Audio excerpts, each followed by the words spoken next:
నిజంగా ప్రజాక్షేత్రంలో నుంచి రావాలనుకునే నిజంగా ప్రజా బలమైన నాయకురాలే అని మీకు అనిపిస్తే మరి ఎందుకు ప్రజల నుంచి రాలేదు? మళ్ళీ 14 నెలల కాలం పాటు ఉండే ఒక ఎమ్మెల్సీని గెలిపేయడానికి ఇంత మెకానిజం పనిచేసిందంటే ఇది గెలిపేనా? ఇది గెలుపు కానే కాదు. ఇది ఓన్లీ వీళ్ళ గుత్తాధిపత్యం, ఇది వీళ్ళ ఒక వారసత్వ రాజకీయానికి ఒక నిదర్శనంగా ఈరోజు భయపెట్టి మభ్యపెట్టి గెలిచిన తీరు చాలా బాధాకరమే. ప్రజానాయకుల చేత ప్రజానాయకుల్ని మభ్యపెట్టి కొన్ని ప్రలోభాలకి గురి చేసి భయపెట్టి అధికారాన్ని వాడి నానా యాగి చేసి గెలవకపోతే మా ఇజ్జత్ పోతుంది, కల్వకుంట్ల ఇజ్జతే పోతుంది, తెలంగాణలో మేము బుల్డోజ్ అవుతాం అన్నటువంటి ఆ ఛాలెంజ్ని తీసుకొని ఇవాళ ఒక ఎంపీ స్థాయి ఒక ఎంపీగా గెలిచి పోటీ చేసి ఓడి మళ్ళీ ఈరోజు చివరికి ఎమ్మెల్సీ స్థానానికి వచ్చిందంటే దీన్ని బట్టి ఏమర్థం అవుతుందంటే వీళ్ళ గ్రాఫ్ పడిపోతుంది, వీళ్ళని ప్రజలు తిరస్కరిస్తున్నారు. ఈవెన్చువల్ గా ఇవాళ ఈమెకు జరగవచ్చు, రేపు వాళ్ళ అన్నకు జరగవచ్చు, రేపు వాళ్ళ తండ్రికి జరుగుతుంది. ఇది దీనిలో ఏం డౌట్ లేదు. మీరు ప్రజలు తిరస్కరిస్తారు, నియంత పరిపాలన ప్రజలు ఎప్పుడైనా తిరస్కరిస్తారు. కనుక ఇట్లా వీళ్ళు ఈ పద్ధతుల మీద వస్తారు. నిజంగా ఆమె ప్రజానాయకురాలే అయితే ప్రజల కోసం సోదరుడు అన్నట్టు నిలబడి కలబడి ప్రజలకు నిజంగా ఈ రోజు బీజేపీ ఇచ్చిన ఆ వాగ్దానాలు ఏంటి, ఏం చేస్తలేరు, లేకపోతే ఏం చెయ్యాలి, ఏం పెండింగ్ ఉన్నాయి, అంతెందుకు వాళ్ళ నాయన ఇచ్చిన మేనిఫెస్టోనే ఉంది కదా, దాని మీదైనా కనీసం నా ప్రజలు నన్ను ఓడించిండ్రు, ఇవాళ నా కోసం ఈ రోజు మీరు ఈ మేనిఫెస్టోలో ఈ రకమైనటువంటి పనులు చేస్తే మళ్ళీ నేను గెలుస్తా అని చెప్పి కనీసం రాష్ట్ర ఖజానాని కూడా తీసుకుపోలేనటువంటి పరిస్థితి. తర్వాత దాదాపుగా 50 మంది జెడ్పీటీసీ, 100 మంది ఎంపీటీసీ, 7 మంది ఎమ్మెల్యేలు, 2 మంత్రులు, ఇంతమంది ఒక ఎమ్మెల్సీ. జస్ట్ నిజంగా ఫేర్ పాలిటిక్స్ చేయాలి. ఈరోజు మీరే కదా పరిపాలిస్తున్నారు. ఈ రోజు అప్పుడు ఎంపీకి పోటీ చేసినాడు కూడా నాకు ఈ వ్యక్తి వస్తే నేను గెలుస్తా, ఆ వ్యక్తి వస్తే గెలుస్తా అంటే సీఎం స్థాయి హోదా వ్యక్తి ఒక మాజీ శాసనసభ్యుడి ఇంటికి పోయి మాండ వెంకటేశ్వరరావు అనే ఇంటికి పోయి సీఎం హోదాలో పోయి ఆయనను పార్టీలో జాయిన్ చేయించినటువంటి ఈ వీళ్ళ చరిత్ర, వీళ్ళకి నిజంగా క్రెడిబిలిటీ ఉందండి ప్రజల్లో? ఇట్లాంటి క్రెడిబిలిటీ లేని వాళ్ళు ఈ రకమైనటువంటి గెలుపులు, ఈ రకమైనటువంటి తతంగాలతో మళ్ళా వచ్చి అధికారంలోకి వచ్చి ఏదేమైనా సరే క్యాబినెట్ లో జోరాలి, ఇంతే. క్యాబినెట్ లో జోరాలి, అధికారం చేజిక్కించుకోవాలి. ఆ ఎంపీ అరవింద్ గారి మీదనో, లేకపోతే ఆ మదియాస్ గౌడ్ గారి మీదనో, లేకపోతే ఇంకా ఆమెకు ఎవరైతే యాంటీగా పనిచేసినా వాళ్ళ మీద ఒక రివెంజ్ పాలసీ మీద తప్ప నిజంగా పరిపాలన దక్షత, పరిపాలన అవగాహన, నిజంగా ఏదో చేయాలి. మిత్రుడు చాలా బాగుంటాడు, చాలా ఆశ్చర్యం అనిపించింది. బ్రదర్, మనం ప్రజాస్వామ్య దేశంలో ఉన్నాం. నేను ఆయన్ని చాలా అభినందిస్తా పర్సనల్ గా.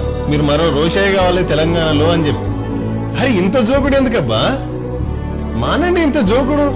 ఆమె అంటే మొత్తం యువరాన్ని, ఆమెకున్న నాలెడ్జ్, ఎంపవర్మెంట్, ఆమెకున్న ఎడ్యుకేషన్ క్వాలిఫికేషన్ తెలంగాణ రాష్ట్రంలో ఎవరికి లేనట్టు. ఆమె కంటే you're far better. Why don't you keep yourself up? You're underestimating yourself. ఆమెను అంత జోకాల్సిన అవసరం లేదు. ఆమె పెద్ద దిగొచ్చిన ఆమె ఏం కాదు, లేకపోతే తెలంగాణ ఉద్యమానికి ఆమె పురిగొల్పిందేం కాదు, లేకపోతే రాసిందేం కాదు. ఇవాళ మొత్తం హైప్, ఆమె గెలిస్తే ఆ గెలుపుని ప్రపంచానికి ఏదో మొత్తం శాంతిదూతం చేసినట్టు, లేదా ప్రపంచానికి దిక్సూచి అయినట్టు ఈ గెలుపు.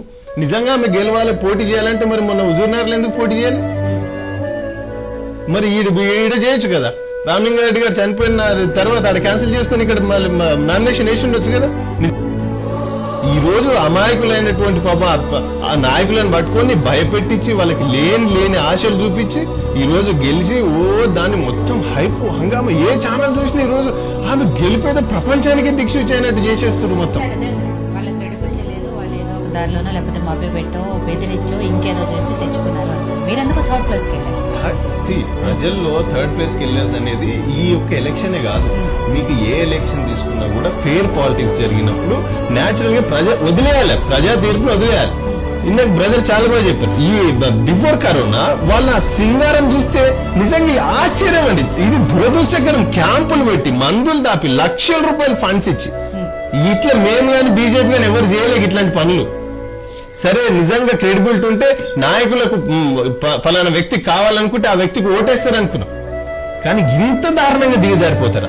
ఇదే రాజకీయం అంటే?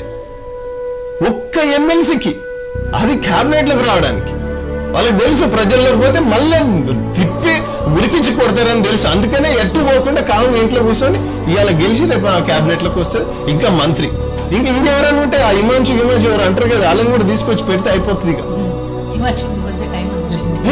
అది కూడా ఏమైనా అమెండ్ చేయొచ్చు, ఏమన్నా అప్పటి వరకు దాంట్లో కూడా మీరు రారా?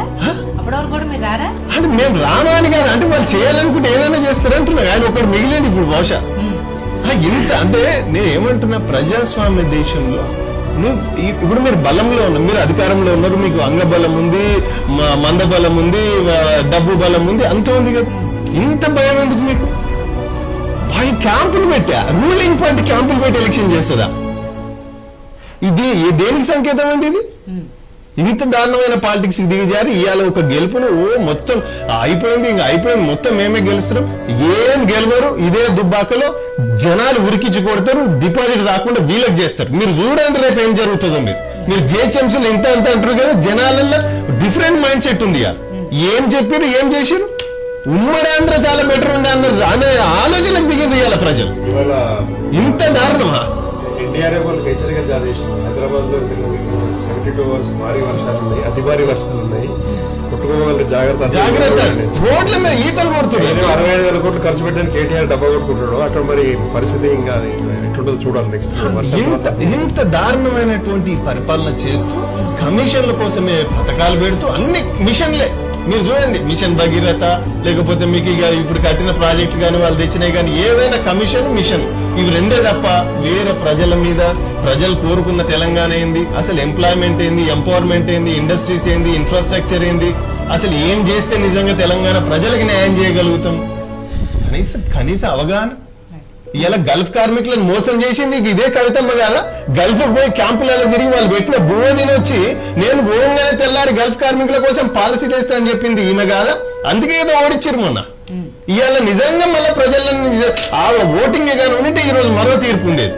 ఇవాళ మరోగా బిటర్ ఎక్స్పీరియన్స్ చూస్తుంది. ఇవాళ నేను ఒకటే చెప్తున్నా మిత్రులారా, మీరు ఎవ్వరు జోకుడు అవసరం లేదు. ఇంకా కొద్ది రోజులు ఏమంటారు, దీపం మారిపోతుంటే వెళ్తారు ఎక్కువ అంటారు కదా, బహుశా అట్లా ఏమైనా ఉన్నదేమని అందరికీ అర్థమైంది. మేము కూడా అదే చూస్తా ఉన్నాం. అధికారం ఎవరికి శాశ్వతం కాదు. వీళ్ళు మొత్తం దాన్ని ఏమనుకుంటారంటే ఇక మా చేతుల్లో నుంచి ఎవరు లేరు అని. మంచి మంచి మనగాళ్ళు ఓడిపోయారు, వీళ్ళెంత దీంట్లో. ఇవన్నీ ఎంత మానుకొని ఎంత హుందాగుంటే ప్రజాక్షేత్రంలో ప్రజలు అంత స్వీకరిస్తారు. ఎంత హుందాగుంటే అంత బాగుంటది, అంత డెకోరం ఉంటది. వాళ్లకు 4 కాలాల పాటు ప్రజల్లో ఉండడానికి అవకాశం, సేవ చేయడానికి అవకాశం ఇస్తారు.